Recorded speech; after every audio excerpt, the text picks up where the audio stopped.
to save some dough, you want to save the planet. Well, that's great, but before you dive into the local carpool, think about the legal consequences. All right, Ryan's driving. Hey, good to see you guys.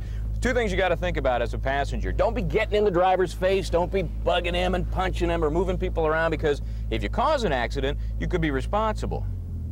The second thing you need to be concerned about as a passenger is what you know about the driver and the car. If you know the driver's been taking medication that might make him a little logy, or he's been having a few drinks, and you don't do anything to stop him from driving, then you could be responsible. The same thing's true if you have some mechanical problems. If the brakes are bad and you know it and you don't do anything about it, you could be blamed for that too. If you're the driver, one more thing to worry about: insurance. You got to make sure you have the right coverage and the right amount of coverage to cover passengers' injuries, and maybe some excess liability to cover any claims for pain and suffering or lost earnings. What?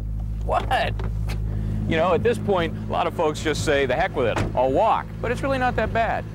If you're a passenger, don't be too obnoxious. Behave or your carpool driver will turn that car right around, mister.